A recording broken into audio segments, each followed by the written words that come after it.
to Veterans in Politics Municipal Endorsement Interviews 2019. Here we have up on deck is Las Vegas City Council Ward 1. We want to thank all our candidates. By the way, we invited every candidate, so these are the candidates that showed up. Again, we invited every candidate.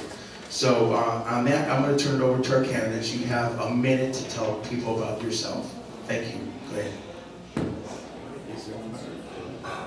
Good afternoon. Thank you very much for the opportunity to be here and to present my case for Las Vegas City Council. I'm running for Ward 1 in the Las Vegas City. My name is Brian Knudsen.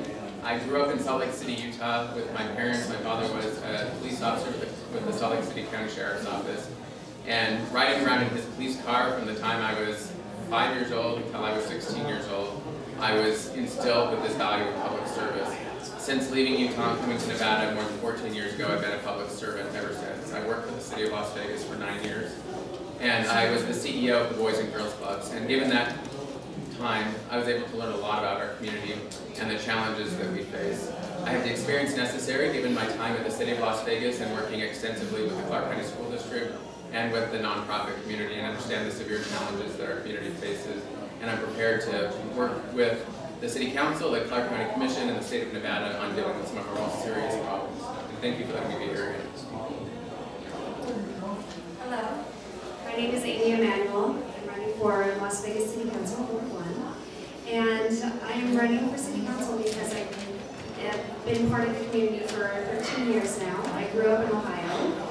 And my mom was a special education teacher. My dad was a steel worker and a salesman. And I went to Ohio State and met my husband there. And he moved out to Las Vegas to start in commercial real estate. And I soon followed. So we've had our company now since 2008. Not generally a great time to start a real estate company, but it just shows the amount of hard work and grit that I have to build a company through a down market, to encourage employees to build budgets, to run financial reports.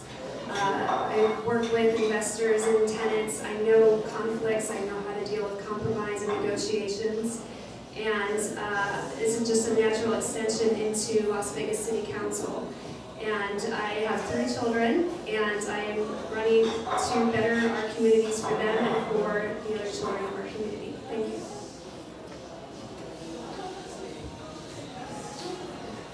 Good afternoon, I'm Drew Dondero. I moved to Las Vegas.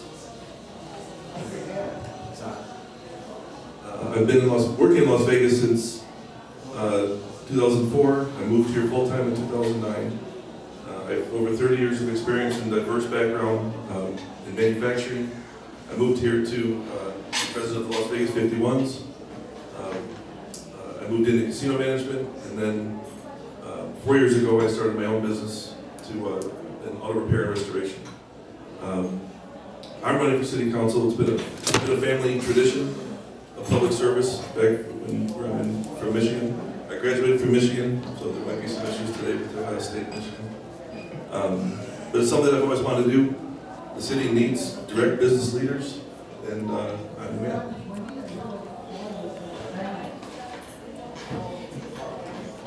My name is Robert Blakely. I've lived in Las Vegas for 36 years. I moved here to work at the Nevada test site in the nuclear nuclear power, the nuclear testing program. Worked in the underground nuclear testing program for 2 years. I moved to Tonopah, where I worked in the program there where we had the stealth airplane, and so we built basically an air base in the desert. Follow that by coming down to Las Vegas. I worked for the Department of Energy for 4.5 years on the treaty between the United States and the Soviet Union. I then went on to working on Yucca Mountain. I worked on Yucca Mountain for about 6 years. So all of that together, I had about 20 years of that kind of experience. I've also worked as a commercial driver and as an insurance man. I currently serve on the State Board of Education, and I priorly have served on the Board of Regents. So I have a lot of experience in terms of the political arena. I have the same experience as two of the current board members. Thank you so much. Thank you, candidates, for being there. We're going to turn it over to the panelists. On behalf of the Veterans of Politics International panelists, go ahead. Good afternoon. Thank you all for being here. John Moore, former events. As we know, there's been within Ward 1, there's kind of a downturn on businesses, or new businesses opening, and other businesses that are existing going out of business. And what is each of your plans to revitalize that ward and to bring new businesses in and help those that are already there? You want me to start? Got a minute. Well, I'm very pro-business. I would look to assist them in getting the licensing and the permits that they needed, and be positive in trying to develop that growth, going out and working with them to do that. Well, 30 years of experience creating jobs. I was very proud of the fact that I worked in a manufacturing company. We had 16 plants in the U.S. We didn't go to India, we went to Indiana. And we challenged ourselves to be a net exporter of our parts, not importing materials, not importing products. So 30 years of creating jobs. Ward 1, with the medical district, we have such an incredible opportunity to make it world class. I mean, when people talk about a regional hospital, and it's a 4-story clinic, versus where I'm from, where there's 3 city blocks that make up its own community. We have to break those barriers. We have to bring in, it's not just medical businesses, it's dry cleaners, it's restaurants, it's kids' clothers, but all of that is about opening barriers and creating that district.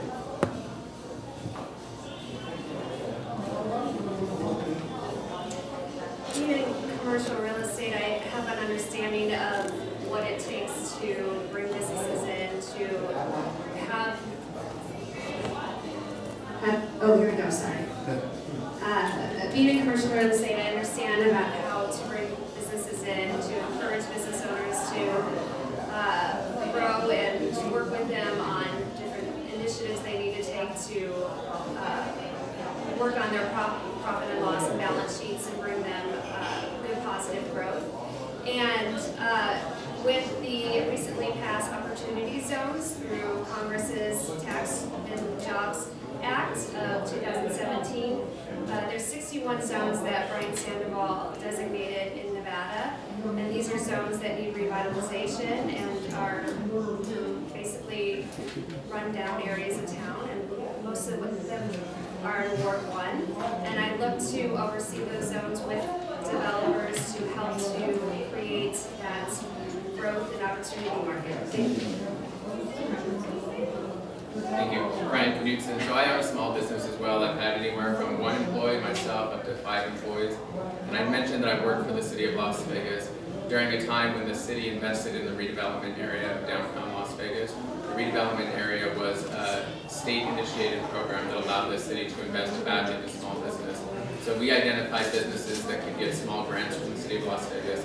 And in working with businesses, we also identified the things that made small businesses most successful that the city could contribute was developing infrastructure, developing land around those businesses so that people could walk into the business, developing parking so that people could park near that business. That's what helps small businesses grow in downtown Las Vegas. I'm really proud of the work that we've done in making sure that downtown Las Vegas is booming right now. There's a lot more that can be done in the medical district, much like my colleagues have mentioned. The area around UMC Hospital and Valley Hospital is prime for redevelopment, and I'd like to take my experience from the downtown redevelopment and expand that into the medical district. Thank you for the question. Hi there, Lena Ocasio. I have a question. All of you seem pretty pro-business. And for a person who's just starting a business, they have to get their state license, that's like $300-400, and the city license, and if they have employees, they got to pay per employee. Would you guys propose lowering the license fee for the city? Why or why not? So thank you for the question, Brian Knudsen. One of the things that I think needs to be done is an economic analysis of our businesses within Ward 1 in particular. Much like we heard, there's a lot of vacant space in Ward 1. talking to the developers, talking to small business owners, and finding out exactly what their challenges are. That I think is the first step. So business licensing fees may be a challenge for some of our small businesses, and I think it's appropriate to talk about if that's the biggest obstacle to overcome. But if there's other obstacles that the city can be more impactful, that's really where I would like to spend my time, is trying to figure out from the Ward 1 businesses what it is that will help them to be most successful. Maybe it's business licensing, maybe it's taxing, maybe it's making sure the infrastructure around their facilities are adequate. Thank you for the question. I've opened multiple small businesses in town, and I understand the hurdle to entry, licensing, and understanding small business owners and working with small business owners over the years. It is challenging to get started with the overhead that you have, and there's certain professions that don't need the continuing educations, the continuing licensing. So we need to take an analyst approach on this and figure out which ones could be lessened, which ones could be waived to promote growth, like in the medical districts. I know that part of the zoning for those businesses, they are waiving, the city council's discussed waiving those fees to generate interest and growth. Thank you. Thank you. So I've had experience with empowerment zones. On the larger scale manufacturing plants, where state tax incentives come into play, it's a different topic altogether. I don't believe the city's fees are restricting that growth. $300 a year, it all adds up. And the only thing that my friends have told me that I'm crazier about running for city council is trying to run your own private business. There are a lot of challenges. If we found that businesses weren't opening because of that $300 fee or this $100 fee, that's not why they're failing. I don't think that that's restrictive. Like we talked about building infrastructure, bringing companies here, bringing incentive for them to have a market to grow. There are private individuals that promote microfinancing, which has not really been touched on here, but it's worked great around the world. But the city has to cover their own fees. They can't just do it for zero, because we do have administration, we have enforcement, and that's what those fees go to cover. In my present employment, one of my current jobs, I work as a life insurance agent, and the person I work for, he had an office on Sahara Avenue, and he moved his office up to North Las Vegas because the fees were less, not only for him, but for his agents. So I would agree with you that your question is very good, and that in some cases the state and the city has just made their fees too high, so they lost to the other municipalities in the area because businesses will go there because the fees are less for them. I'm a perfect example of that. So your question is well taken, and I think we would have to make an analysis if I became the Ward 1 council member about that particular thing, because there's lots of people who would rather be in Nevada, in Las Vegas than in Henderson or North Las Vegas, but because the fees are higher in Las Vegas, they go to other places.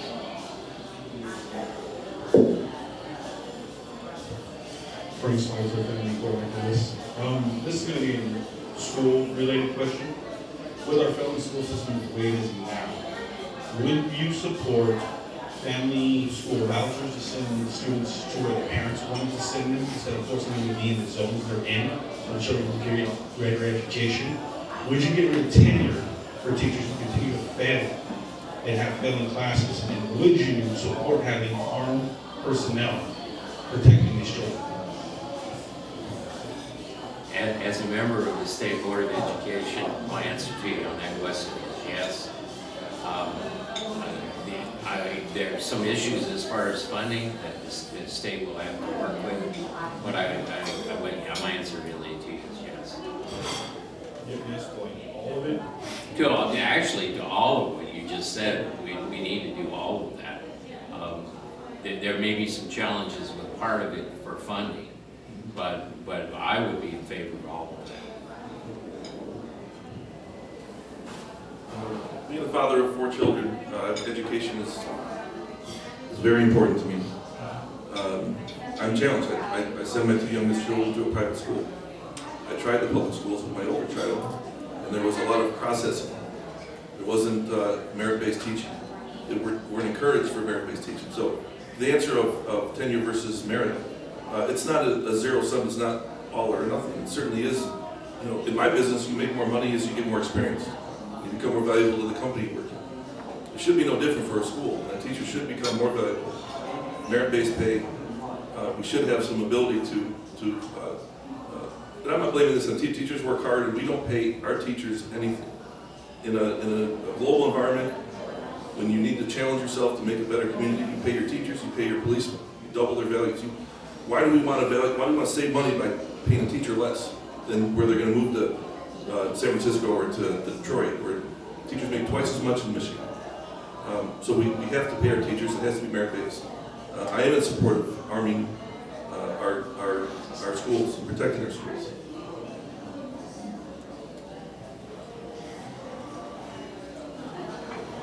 Thank you. This is a very important question for me as well. I have 3 children, and I was in big support of the ESAs, and very disappointed that they didn't make it through with our last governor. I feel that it's the parents' choice to be able to send their kids to the schooling that they would like them to go to give them the opportunity to create a competitive schooling market. I do believe in having armed guards around our schools. I feel that that is important. You know, these shooters that are coming into schools and thinking that fences or walls are going to keep these crazy people out is incorrect. We need to fight them with the same ammunition. What was the middle question? I'm sorry. Tenure. Oh, the tenure. I think there needs to be a competitive job market for teachers as well. The schools that my children attend, the teachers have 1-year contracts, and they have to be renewed every year. Thank you. Thank you very much for the question, Brian Knudsen. I also have 2 children, a 3-year-old and a 5-year-old, so I'm not quite into the public school system yet, but I'm very familiar with the Clark County School District, and I've been working with the district for years now. To answer your 3 questions with regards to school vouchers, I do think it's important for parents to have the opportunities to send their children to other schools, not necessarily within their zone. The challenge is for a lot of our community, our working class families, transporting their children every single day to a school outside of the zone is a real challenge. So I think just being aware of that is something that as a community we need to understand. That transportation is also a challenge, and making sure that the children throughout the valley have opportunity to get to a great school, which means that we need to spend more time making sure every school is great. Your second question around teachers, I was endorsed by the Clark County Education Association, the teachers union. One of the things I've spent a lot of time talking with them about is making sure that really good teachers are rewarded, and if they're not so good teachers, that they're coached and counseled. Tenure is about protecting jobs and protecting the middle class. I don't think there's anybody in the school district that wants to protect really bad teachers. And then the third question regarding armed personnel, I think it's important to know that the Clark County School District has their own police department that are armed, and I'm fully supportive of making sure the school district has a police department that can enforce the laws of the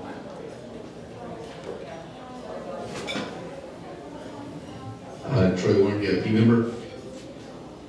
Talked a lot today about sanctuary cities, and based on results, we're headed in that direction because of the what I consider a bad move by our sheriff. What are your views? Are you for or against sanctuary cities, and why?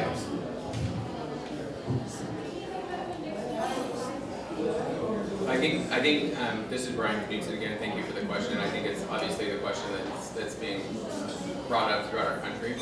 Our community is incredibly diverse. I think that if there are people who are arrested for crimes that are more than a misdemeanor, that the sheriff needs to take the appropriate actions to make sure that our community is safe. Thank you for the question. I feel that sanctuary cities are unconstitutional, and that our law enforcement needs to join arms with our federal guidelines, and when these people are found, to report them to the proper ICE and proper federal authorities. Thank you. Certainly not in favor of sanctuary cities. I don't know why we have to have a discussion about why is it okay to break federal law and local law, as opposed to having a position on this, right? Now that doesn't make me someone that doesn't, I mean, my family came from other countries. So did mine. And my wife's grandparents eloped from Mexico. They took a path, they did it the right way. So it is a 2-point, I mean, you can't just say, okay, we're gonna arrest people that are not here legally, and you don't just ship them back, because there's nowhere to go back to. So there has to be a path for some people who, you have to give them an opportunity to make it legal. But violent crimes and whether it's misdemeanors or felonies, there's a zero tolerance in my book. I don't know how I have to go to jail for doing something that's not correct, and someone else doesn't get to, they get to go home because we're not allowed to ask any questions. So I think it's crazy we have to have this discussion, but certainly not going to live in a sanctuary city. I also don't support the concept of us being a sanctuary city, but I am sympathetic to the viewpoint that there are a lot of illegal aliens who live in Las Vegas already, and I wouldn't want to see them being deported. But I don't think we should be a sanctuary city. I clearly think that we should comply with what the federal laws. I worked 20 years of my life for the federal government. I believe in the country, and that's kind of my stand.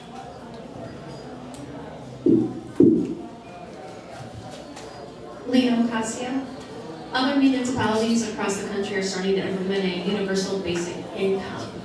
Is that something that you would propose within Las Vegas? Why or why not?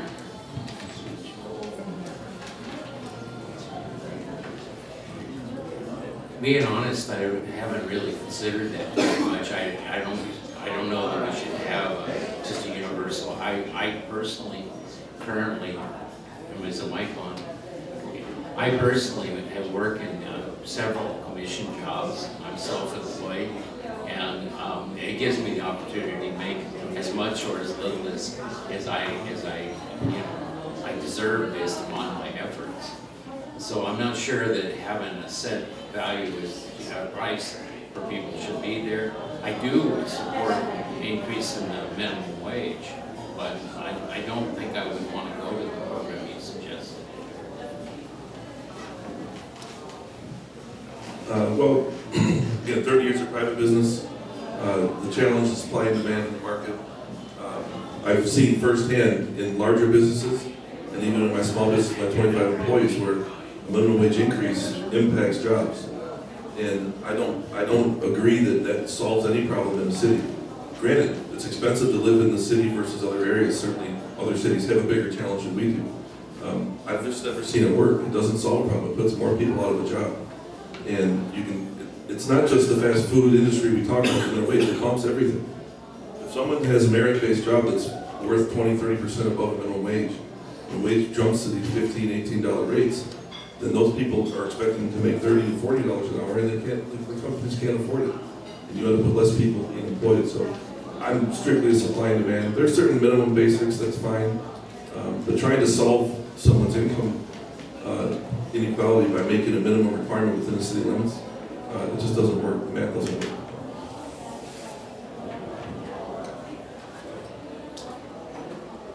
Thank you. I also do not support a minimum wage increase or an income increase. Again, supply and demand.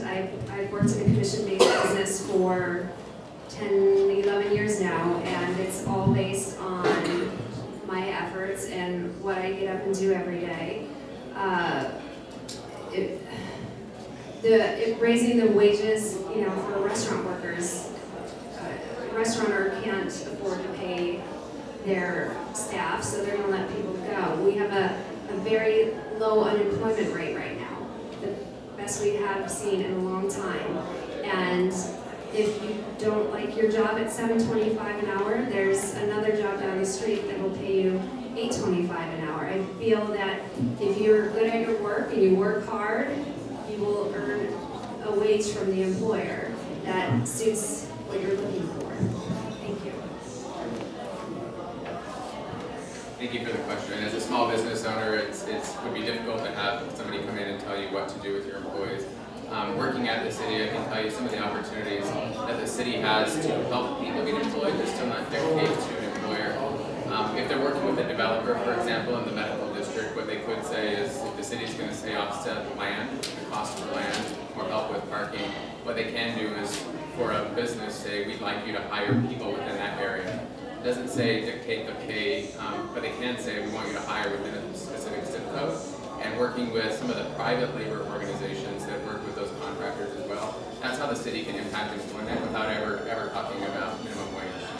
There's lots of ways the city can engage with the private sector to make sure that people have opportunities for employment, to make sure that the city's being used to its best ability with regards to tax dollars, and jumping in and telling a business a wage to set regarding minimum wage is not the role of the city.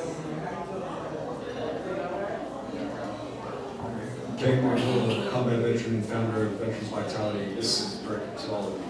What are you currently doing, or what have you done to have a positive impact on our veteran community? Thank you very much for the question, and thank you for your service. I am most proud of my work with the Workforce Investment Board and working with Goodwill Industries of Southern Nevada. I think employment is one of the biggest topics in the veterans community, and making sure that those folks who are overseas working on billion-dollar industries, learning as much as they can and doing a fantastic job around our world with the U.S. military, should have every opportunity to the best employment opportunities. And I do think local government, county government, and state government has every right, responsibility, and the mandatory moral obligation to make sure that when people come back into our community, that we provide them right opportunities to work within our community. Thank you for the question. I am a daughter of a veteran, a daughter-in-law of a veteran. My uncle fought in Korea. My brother-in-law fought in Iraq. I feel that there's a safety net for our veterans, but there's holes in it. And particularly dealing with mental health. When they come back, they, get the full work down and mental health check and physical check, but I feel that as years go by, if not addressed or put by the wayside, then it has detriment to families. I know personally how that affects my family. And my focus is on mental health. We expanded the state mental health department through our commercial real estate business. We doubled them in size, and that was proactive on our part, so we reached out to the state mental health board and said, hey, you're busting at the seams here. What can we do to bring in more help for these that are in need? Thank you. So it's not fair to have only 1 minute. Thank you for your service. I got time after. Terrific. No, you don't. So your question was, what have we been doing to help our veteran community? More planning, yes. Right. You've heard a lot of planning. We're all going to say the same thing, I hope, because if you don't have the soul, maybe you say you don't support your veterans, but you have to support your veterans. You have to support your active military, your first responders. In my business, 4 years I've had the business. I've spent $120,000 plus over $120,000 in discounts to veterans. Maybe it seems a lot, but when your car gets broken and you have to get to work and it's a starter and you don't want to hear from me that it's $487, if I can make it $326, I do that. I don't advertise it. I talk to you obviously about it here.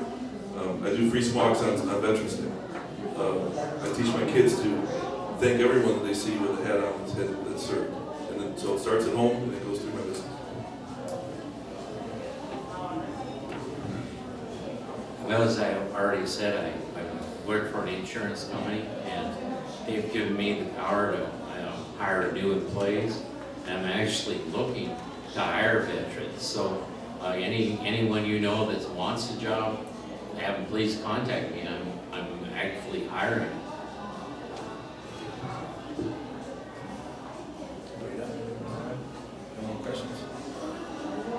Okay, that's a good thing. So we're going to bring another person up here. We're going to go through your bios, and I'm going to give you guys 2 minutes to say why people need to vote for you. So if there's somebody in the audience that needs to come up and read a bio. All right, so we're going to start. Let's start with the lady first.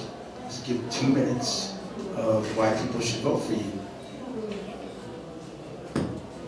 You're 12, sir. And I'm Emanuel. Like I said before, I lived in Ward 1 for 13 years, and God willing, I plan on spending the rest of my life in Ward 1.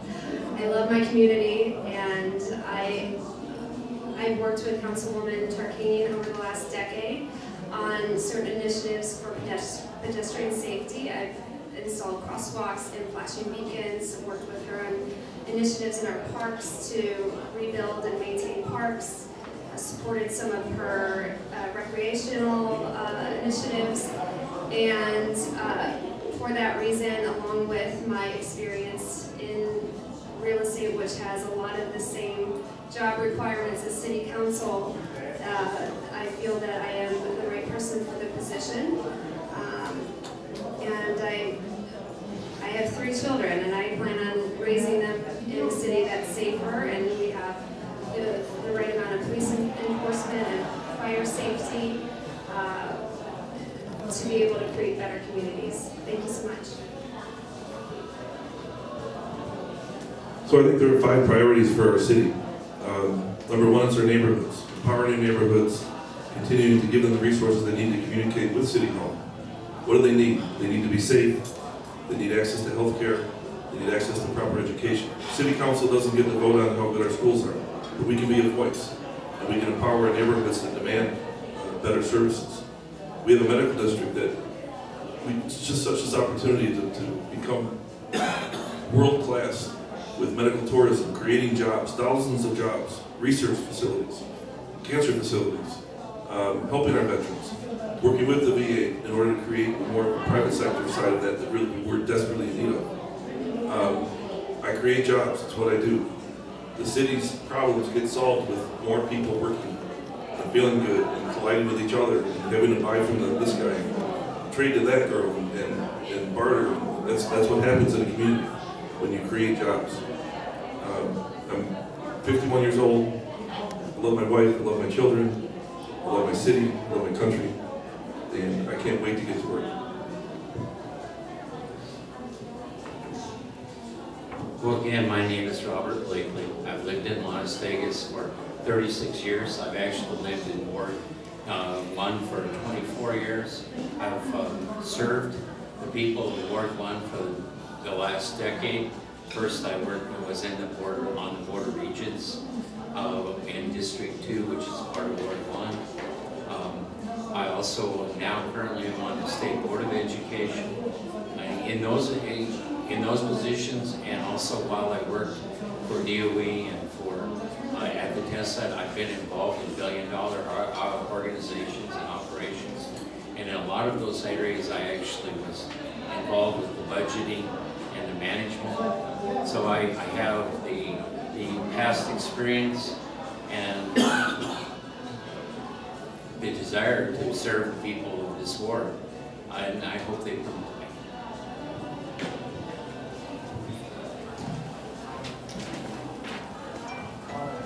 Thank you for the opportunity to be here today, and thank you for the questions.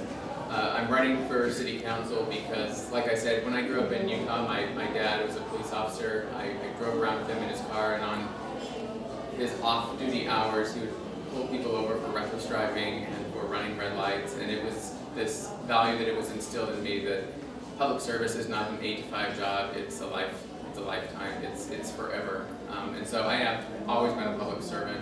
I've worked with the city of Las Vegas for 9 years. Much of the successful initiatives I started the education initiative at the city of Las Vegas because the city can be and should be actively engaged in the conversation around what will make children most successful in schools. I was actively involved in the creation of the medical district with Kaine and with the city. can be a lot more. Much like what you heard from my colleagues up here, UMC can expand. My personal passion is around the expansion of a children's hospital in Southern Nevada. Our community is going to grow by 500,000 people, and I'm sure you know the challenges we face now are significant. We need serious leaders in place. I have experience leading within the city. I have experience leading as a chief executive officer of the Boys and Girls Club, and I have experience leading as the owner of a small business where I am consulted with most of the major nonprofits in our town. I routinely work with the city, the county, and the state, and have done so for the last 10 years. One of the questions that didn't come up is homelessness. I know that's an issue that most people are thinking about or talking about. I've spent a lot of time working with Catholic Charities and Salvation Army and the city of Las Vegas to make sure that our homeless population have the resources they need. And right now, the challenges facing our community are very significant. When our community grows by another 500,000 people in the next 10 years, we have got to build the foundation and the infrastructure to support that. We need effective education, we need effective mass transit systems, and we need healthcare in our community. And those are the issues that I plan to tackle as the City Council. Thank you very much for the opportunity.